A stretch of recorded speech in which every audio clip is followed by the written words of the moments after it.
our first Bloomberg television interview with the Malaysian Prime Minister Anwar Ibrahim. Malaysia boleh lah. This is a Singlish channel. Hey, hello friend. Can you kindly press the subscribe button and also the like button? Thank you very much. And happy watching. Okay.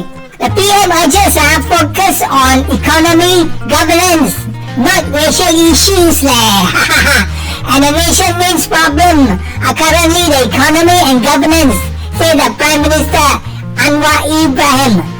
Those are the issues that should be focused on, he said, instead of racial misunderstanding.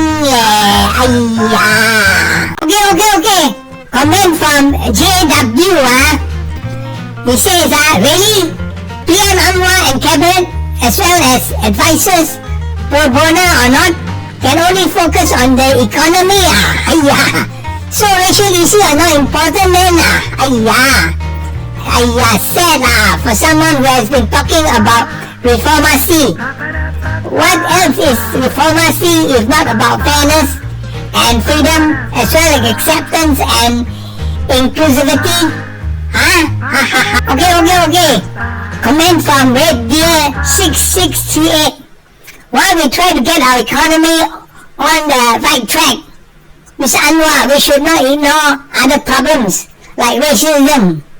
This racism is something that should be killed now, or our economy and everything else will be boom. Okay. Small water bottle comment. By and large, the great plundering of our public treasury, one might argue, was the result of this racism. And I seem to say for us to put aside. When you set aside meritocracy and institutionalization, racism and race-based promotion, corruption lurks silently around the corner. Okay. Comment from Ravinder Singh. What's his understanding of racial misunderstanding? Racism and bigotry is a very serious problem that needs to be addressed. You cannot have good economy and governance when racism and bigotry in society is like the tike nira and spoil belanga susu. Comment from SV. Anwar needs to put right the imbalance on matter of race and religion. If this is to resolve, working together as a nation will be a lot easier. Right, correct. This is the first international interview with Malaysia's new Prime Minister, Anwar Ibrahim. Prime Minister Anwar Ibrahim, thank you so much for joining us on Bloomberg Television. Thank you, Zinda. Your political journey has been extraordinary, to say the least. You were touted as the future Prime Minister of the country from as far back as 1997. More than 20 years on, how does it feel to finally be the Premier? Well, waiting in the corridors of power is, of course, an experience by itself, because you observe the players. It's like King Lear with Cordelia, looking at the stage, and you learn from the strengths and weaknesses of your foes. And hopefully when you are in office, you try and improve and do your best to serve. What did you learn while you observed? Well, you learn how a country can improve or excel or succeed, and the flaws that can weaken the fabric and destroy the nation. So I think what we need to do is to regain that trust and be seen and honestly attempt to do the right thing. You've inherited a nation that's so divisive. You saw the first hung parliament, a country tainted by the long-standing 1MDB scandal. How do you regain credibility? How do you regain investor confidence? Well, it's just not one MDB, but this corruption is systemic, as I've said, which means it cuts across whole spectrum of particularly the political elite. And therefore, you have to set a good example. I don't think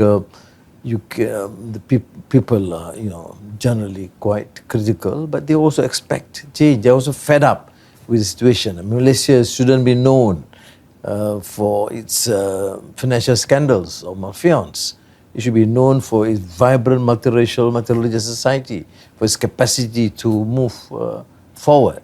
No more corruption, you say, and that is a pledge you've made over and over again. Yet here you are, tied up with Barisan Nasional, whose party chief faces multiple charges. I mean, is there a disconnect there? How do you reconcile your ideals and your actions? Well, he has been investigated and charged and undergoing trial, and the court should decide independently. And I made very clear to the courts are independent, and I don't think I should prejudge the case. But this is a man who faces 47 counts of corruption. He is your deputy prime minister. Fair, I'm not here to discuss his case. I'm here to suggest that the court process must be independent, and he must be given a chance, the fairness, to be adjudicated by an independent, impartial court. But you have to form a government, a viable, strong government.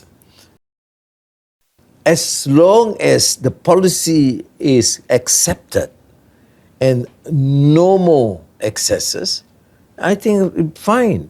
I should be given a chance to conduct this. Whom do I choose? I choose Party B or C in the opposition, who are also very badly tainted, whether they use modern suit or Malay songkor or religious garb. They're about the same when it comes to poor governance and endemic corruption.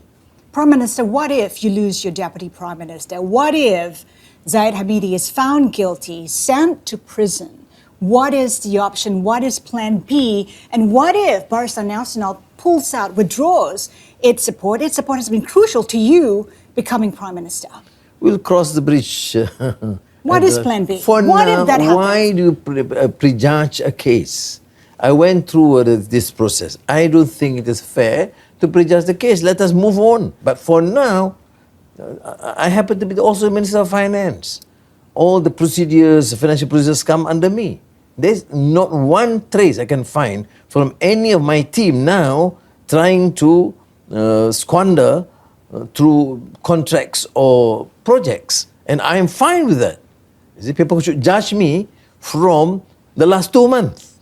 Prime Minister, needless to say, Malaysian politics is known for the backstabbing, a revolving door of foes and friends. Hence, the question of how stable your government really is. We have Barisan Nasional, the party that sent you pretty much to jail for what you described as trumped-up charges. How do you trust your coalition? How do I trust? First, malice towards none.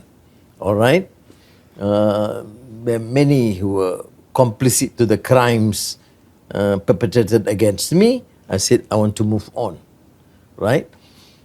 I cannot save the corrupt because when they steal from the public purse, it is therefore my duty to make sure the funds are returned to the people. That's it. So whether there's backstabbing, tell me in political system there was not any backstabbing. Where you learn from what, Somalia or Pakistan or United States or the UK. What is important is there are no indication, no signs, except the desperate voices of the opposition, being more racist, so-called more Islamic in a very extremist manner.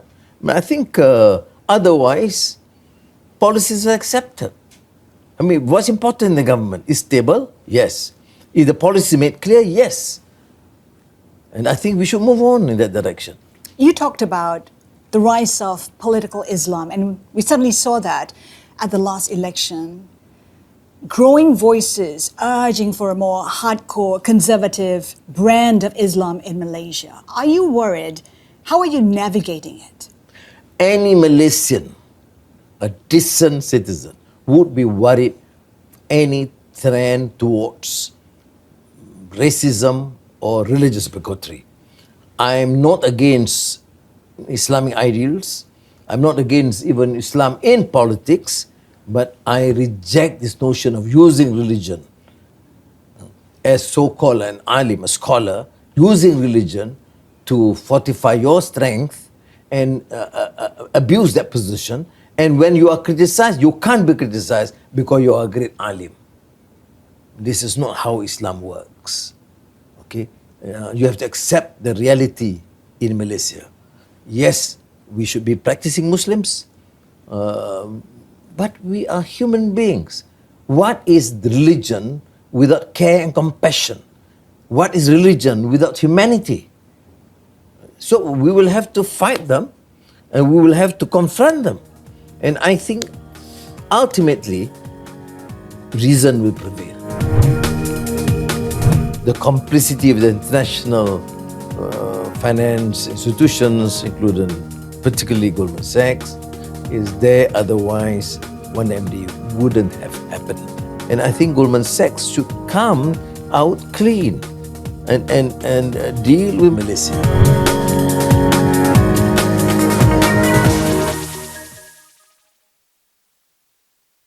Hello. Hey, we come to the end already there. Have you pressed the button yet? Subscribe lah. Okay, thank you. Subscribe. And also press the button like. Yeah, very good. Thank you. And then have a nice day.